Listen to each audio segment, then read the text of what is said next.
Hello বন্ধুরা, welcome back to my channel. দেখো তো এগুলো কি, চিনতে পারছো কি না? আমরা এসেছিলাম মামা বাড়িতে, আর এই জিনিসটা এখানে খুব পাওয়া যায়। এটা হচ্ছে কাঁকড়া। তোমরা সবাই জানো, আমিও প্রথমবারই টেস্ট করব বলে ডিসাইড করলাম। মামা বাড়িতে এসেছিলাম, মামার বোন, মামা, ওরা সবাই বলছে আজ তোকে কাঁকড়া খাওয়াই ছাড়বো। তারপর তাই সবাই গাড়ি করে বেরিয়ে গেলাম কাঁকড়া খুঁজতে। তো এটা সচরাচর পাওয়া যায় না, ওদিন খুব বৃষ্টি পড়ছিল, তো কাছে অনেকগুলো জায়গায় খুঁজলাম, খুঁজতে খুঁজতে পাইনি। তারপর কাছে একটা গ্রামে বলল দাদা একজন, ওখানে পাবি। তারপর খুঁজতে খুঁজতে ওখানেই চলে আসলাম আর পেয়ে গেলাম কাঁকড়া। এই দেখুন দিদিরা এখানে কাঁকড়া বেচছে। তো আমরা যেখানে মা বাড়িতে এসেছিলাম ওটা ওদালগুড়ি, তো ওখানে বড় জনগোষ্ঠীর লোক ওখানে অনেক আছে, তো ওনারাই এই জিনিসটা বিক্রি করে এরকম প্যাকেটে করে। আর একটা প্যাকেটে ওনারা 20 রুপিস করেছিল, আর ওখানে মোটামুটি 200 গ্রাম মতন কাঁকড়া থাকে। তো আমাদের মা বাড়িতে অনেক লোকই ছিল, তাই আমরা 4 প্যাকেট নিয়ে নিয়েছিলাম, মোটামুটি কাছাকাছি 1 কেজির ওজনে।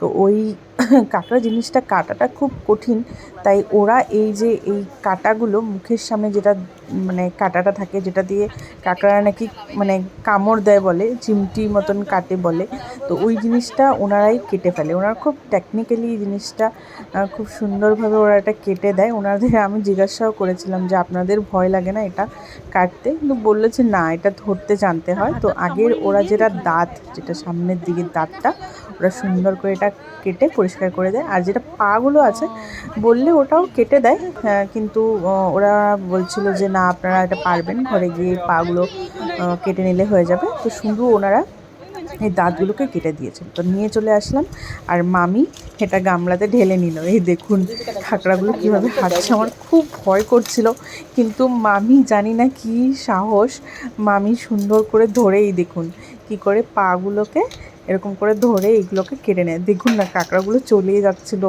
এদিক ওদিক।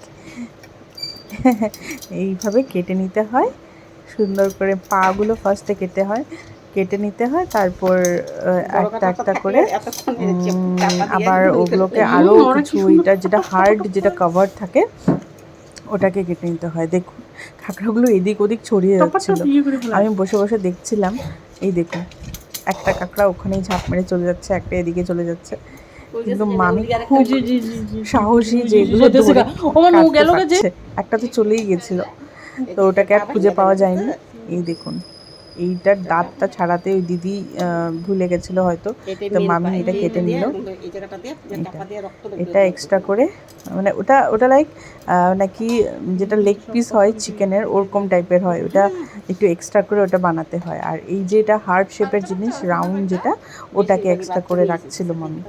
তো এইভাবেই কাঁকড়াগুলোকে কেটে নিয়েছিল। আর এই যে দেখুন সামনের যেগুলো দাঁত, ওগুলোকে এক্সট্রা করে রাখা হয়েছিল, কারণ এগুলোকে এক্সট্রা করে নাকি ভেজে খেতে হয় বা এক্সট্রা করে ভাজতে হয়, তাই এটাকে আলাদা করছিল। তো যেহেতু অনেকগুলোই ছিল প্যাকেট, তো আস্তে আস্তে মামি সব কাঁকড়াগুলোকে কেটে নিচ্ছিল।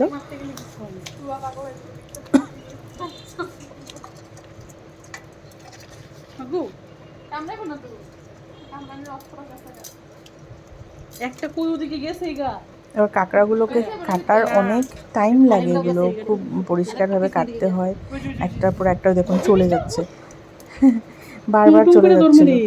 ওটা কোন পর্যন্ত গিয়ে পাইছে? গেছে গা, ডাইনিং টেবিলের নিচেই গেছে গা। আমার তো খুব ভয় লাগছিল যে কিভাবে খাবো, কিন্তু আমার বোনরা সবাই বলছিল না, খেতেই হবে, তো আজকে টেস্ট করতেই হবে। তাই ভাবলাম ঠিক আছে, সব কিছুই একবার টেস্ট করে দেখতে হয়। ও বলছিল খুব নাকি টেস্টি হয় জিনিসটা, ওরা বলছিল যে চিংড়ি মাছটা যেরকম খেতে সেরকমই নাকি হয়। তো এবার মামি মাছ কাটা হয়ে গেছে, সরি কাঁকড়া কাটা, আর এবার এটাকে ভালো করে এইভাবে ধুয়ে নিয়েছে। দেখুন ভিতরে যেটা মাংসটা থাকে সেটাই শুধু বের করেছে, আর উপরে যেটা কালো একটা কভার থাকে ওটাকে পুরোটাই বের করে ফেলে দিয়েছে। মামি এগুলোকে আবার ধুয়ে ভালো করে পরিষ্কার করছে, আর ওদিকে আমার বোন পেঁয়াজ কাটছে। এইভাবে দেখুন অনেকগুলোই কাঁকড়া বেরিয়েছে, 1 কেজি আমরা এনেছিলাম, দেখুন কতটুকুন বেরিয়েছে। তো অনলি ভিতরে যেটা হোয়াইট পোর্শন ওটাতেই বের করেছিল। এই দেখুন পরিষ্কার হয়ে গেছে, আর ওগুলো লেগসগুলো যেগুলো আছে ওগুলোকে এক্সট্রা করে রাখা হয়েছে, ওগুলোকে আলাদা করে ভাজতে হবে।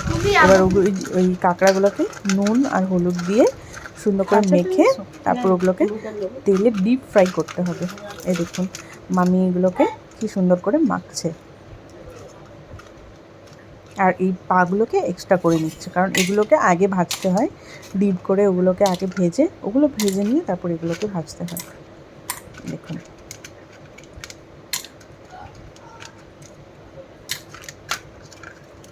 খুব এক্সাইটিং ছিল এই জিনিসটা, কারণ এটা আমার ফার্স্ট টাইম ছিল তাই।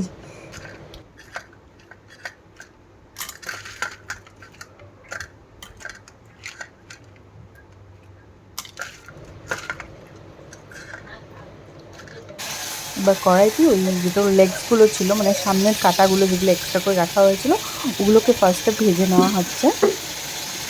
এই দেখুন কি সুন্দর লাল হয়ে গেছে, কালো ছিল যেগুলো জিনিস পুরো লাল হয়ে গেছে। জিনিসটা দেখতে খুব ভালো লাগছিল, আবার ভয়ও করছিল। এই দেখুন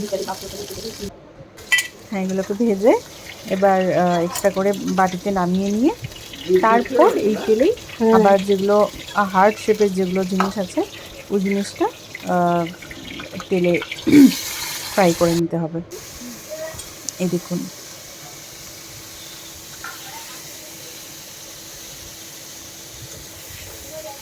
সুন্দর করে এগুলোকে ভালো করে ডিপ ফ্রাই করবে, যত ফ্রাই করবে জিনিসটা টেস্টটা নাকি খুব বেশি ভালো হয়। যেরকম মাংসটা বেশি কষালে বেশি টেস্টি হয়, সেরকমই বলে এটাকেও বেশি যত কষাবে যত ফ্রাই করবে ততই এটা খুব টেস্টি হবে।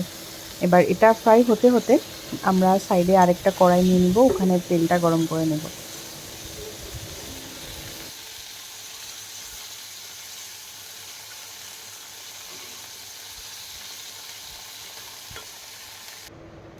দেখুন পেঁয়াজ কুচি কুচি করে কেটে রাখা হয়েছে, এখানে রসুন আদা কাঁচা লঙ্কা আর পেঁয়াজ দিয়ে একটু একটু মিক্সি করে নেব।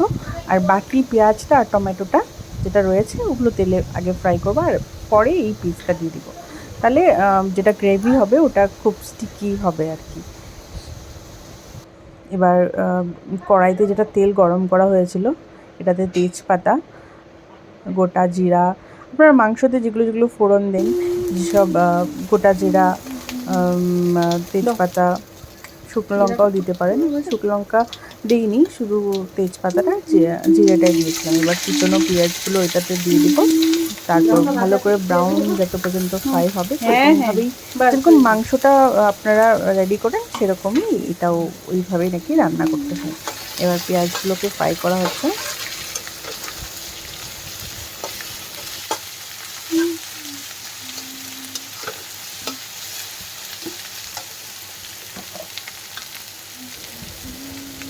এবার পেঁয়াজের মধ্যে নুন, তারপর হলুদ সব যেটা দেওয়া হয় ওই সব দিয়ে ভালো করে ফ্রাই করে নিয়ে কিছুক্ষণ ফ্রাই করতে হবে, তত পর্যন্ত ব্রাউন না হয় জিনিসটা, পেঁয়াজটা মজে না যায়, তার জন্য সুন্দর করে ফ্রাই করতে হবে।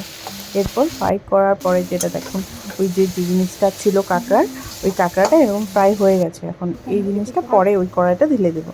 আর এই মিক্সি যেটা করা হয়েছিল পেস্টটা, ওই পেস্টটা এবার পেঁয়াজগুলো দেখুন ভাজা হয়ে গেছে, ওখানে এটা ঢেলে দিতে হবে।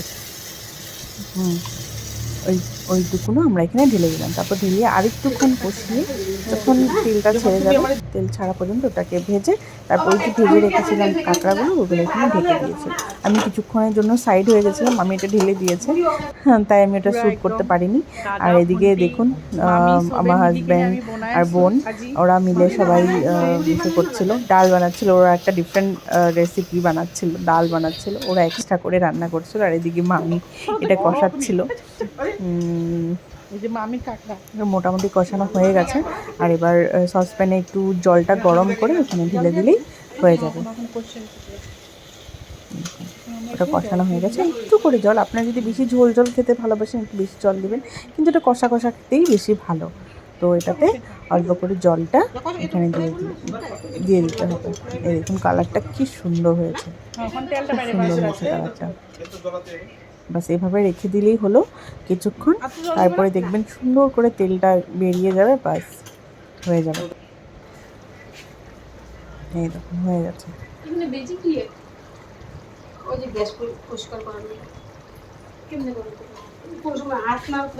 বাস রেডি হয়ে গেল আমাদের কাঁকড়া কষা।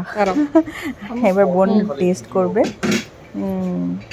ও বলবে কীরকম হয়েছে। ওই জিদ করছিল কাঁকড়া খাবে বলে। আপনারাও ঘরে এটা এনে ট্রাই করে দেখতে পারেন, টেস্ট করে দেখতে পারেন। যদি ভালো লাগে বলবেন, কমেন্ট করবেন, আর প্লিজ চ্যানেলটাকে সাবস্ক্রাইব করে দিন।